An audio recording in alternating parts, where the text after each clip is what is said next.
My name is Rob Krebs. I'm an Associate Athletic Director here at the University of Alberta, responsible for a whole range of programming, including development programming, and probably the strongest personal emphasis that I have in programming right now is related to our academies. And this is one I think that's pretty cool and pretty near and dear to my heart, and I want to make sure that we get a chance to chat with you guys about it tonight.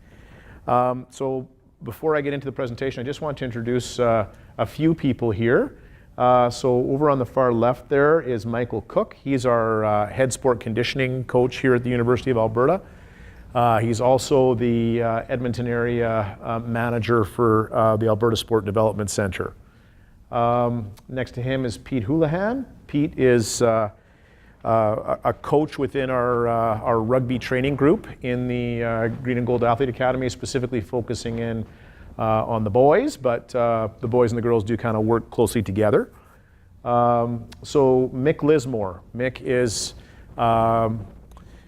he's our associate coach for mental training, and he also is involved in the curling academy, which is my sport. I'm the head curling coach here at U of A as well.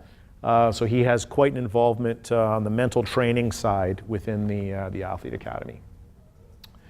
Matt Parrish, he's our head coach for Pandas Rugby here at U of A, and he also works with me in the Green and Gold Sports System in a variety of areas, programming and coaching in particular.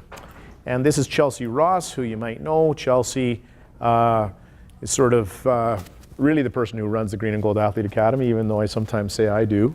So she oversees that whole academy side of our programming and does the nitty-gritty work with that, as well as coaching the female or the girls rugby training group. So I think you might also be aware that Chelsea's a member of Team Canada, played in the World Cup of rugby, so we're pretty lucky to have her, and I hope you guys would feel the same way.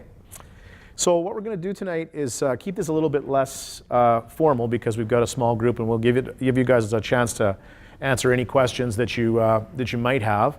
One thing that I do want to say is you might notice these guys here with the cameras. So they are just recording this because there's a number of people who can't make it specifically on the nights of these open houses, and so this particular presentation is one that that they're going to cover. Well, there are some other things that we will talk about that maybe aren't necessarily generic to all the different types of athletes that would be in our academies. So we'll kind of talk about that a little bit more. So we good with that? All right, so this will take about 15 or 20 minutes. I'll kind of walk you through the basics of the Green and Gold Athlete Academy, and then from there, what we're going to do is kind of open it up to Matt a little bit more to talk about the rugby side of things and let you guys, ask any questions that you might have. Is that cool? All right. So we'll get going here. All right. So we're going to start out just talking generally about the Green and Gold Athlete Academy. So really, if there's a simple thing that captures what we do, it exists to provide a high-quality daily training environment within the framework of the school day. Okay? So beyond supporting your athletic pursuits, which are obviously an important thing to you, we're also really interested in helping you guys find both academic success and life balance. So to illustrate this, what I want to do is kind of give you a little bit of an example of what happens with you guys today. Okay? And you're not alone. This happens with young developing athletes who have lots of things in their lives. So you get up early and you go to school, might even have some breakfast before you leave. You do a whole day of school, you get out of school, you race over to the place that you're going to do your training. You do that training, and then they say, well, you're here, so we'll maybe get you to do some lifting, and maybe we'll do some kind of a classroom session. So then you get home at 7 or 7:30 at night. You haven't had any time to eat dinner yet, let alone do any homework, right?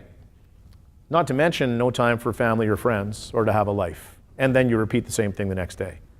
Sound familiar? That's what happens. So this thing provides an alternative to that. We want to make sure that we find a way to help you have some balance in your lives, to get some academic credit for things that are more than appropriate for you to get the credit for, and of course to do really well in your sport. Okay? So we have a very selective admission policy for the Green and Gold Athlete Academy, and that's very much on purpose. We didn't want to have a public academy where everybody who wanted to could come in regardless of their ability.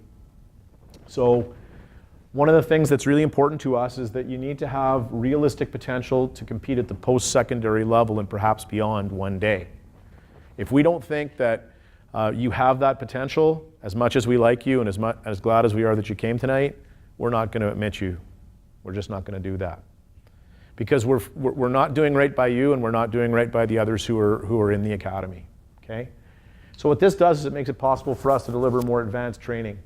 And that could be technical, tactical, physical, mental, social, or anything like that. So if you're with a group of more advanced kids, we don't have to do anything other than to move forward in a way that helps everybody get better and to do it faster. Okay? So related to this, and this is why it's not so bad that we have a small group with us here tonight, we're only really interested in small training groups.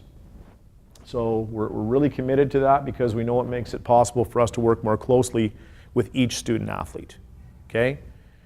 So right now we've got training groups in curling and rugby. So really there's three. There's a curling training group, there's a boys rugby training group, and a girls rugby training group.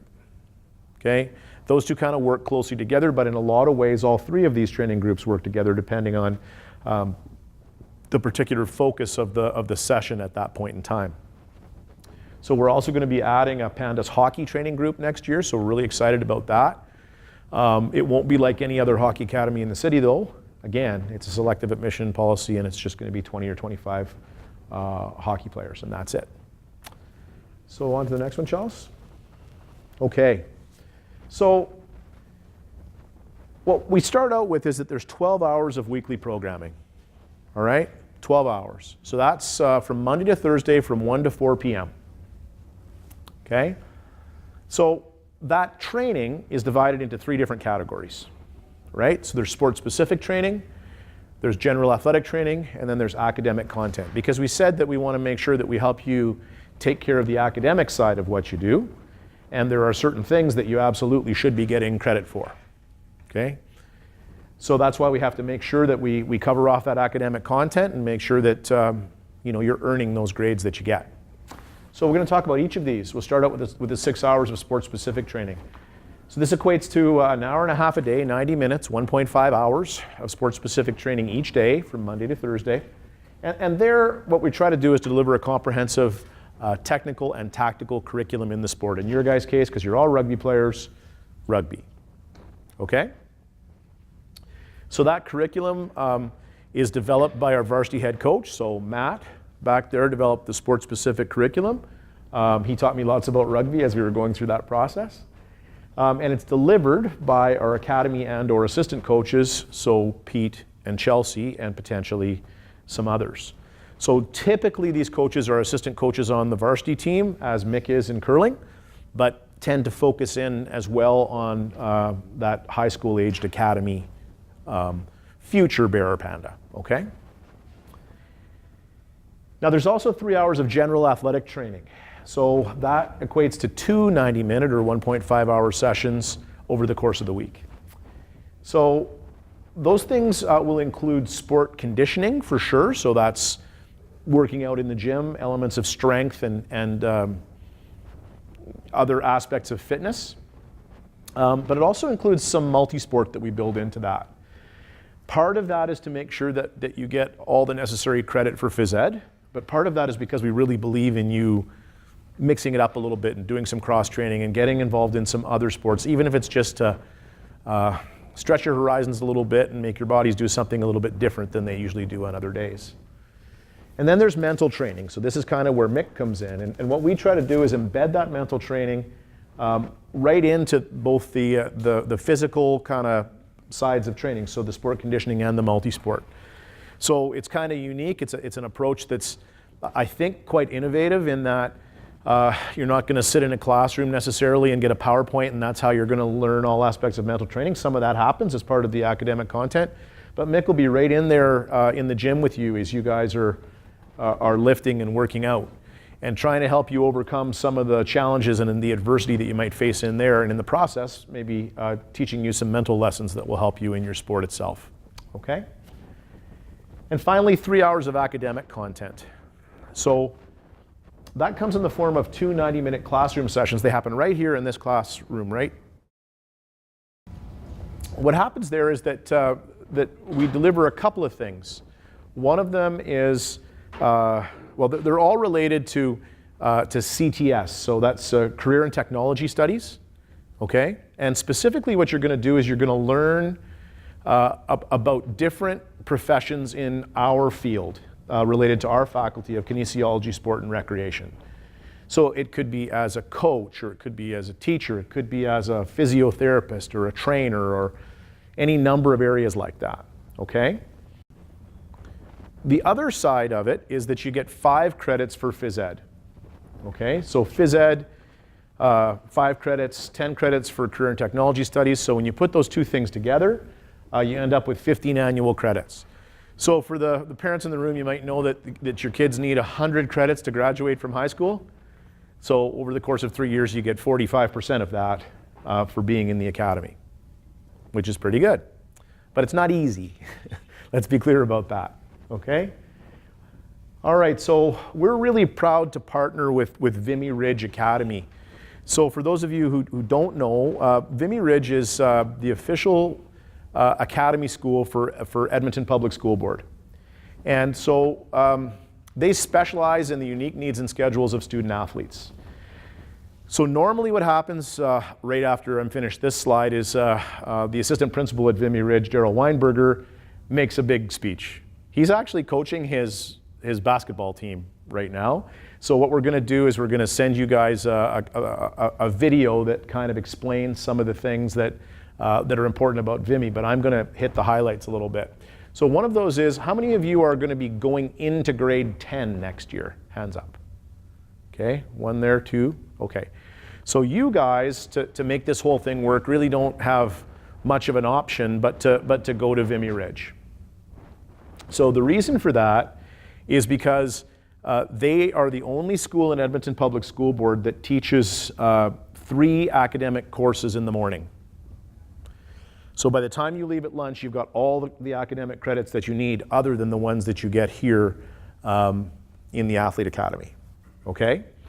So you take all your core academic courses, everything that needs to happen from math to science to social, whatever, all those things that you're going to need to be able to move on to post-secondary later on. If you are not going into grade 10 and instead are going into grade 11 or 12, Edmonton Public School Board has given you guys the option to stay at your current school. Now I will say that's not necessarily the best thing to do. I know you got a great school and we got lots of friends there. I know the teachers are great. I know that's fantastic. But it's going to be really difficult for you to get all the academic credits that you need without doing correspondence training, so online education. Simply because the way that your school day works, you won't be able to get those 3 classes in the morning. You'll only get 2. Okay? So I'm not saying that's bad, and you might be able to make it work, but we just have to make sure that you're going to graduate on time and that you do well. Okay? So why is that important to us? Well, first of all, the University of Alberta is a public institution, and we care about education, and we want you guys to just do well in life, right? That's true. You know something else that's true? You might be future pandas. And if you're future pandas, the only way that's not going to work is if you can't meet the admission requirements to get into the University of Alberta. So it's pretty important to us to make sure that for all the right reasons, that you guys get the marks that you need in order to get admitted to one of the top universities in Canada, which is what the University of Alberta is. So I don't have any shares in Vimy Ridge. They're really good people. They're wonderful to work with. But I can just tell you that even if you're going into grade 11 or grade 12, you should give some strong consideration to transferring over there. I'm not saying you have to. I'm just saying it's a good idea because their school is set up specifically for this type of a purpose. Okay? The other thing I'll mention, which is just a nice little side benefit, they just did a $40 million renovation to the school. There's a whole bunch of schools out there that didn't cost $40 million to build. So Chelsea and I have spent a fair bit of time there. It's absolutely beautiful and just outstanding facilities. Okay? So I think that covers that presentation.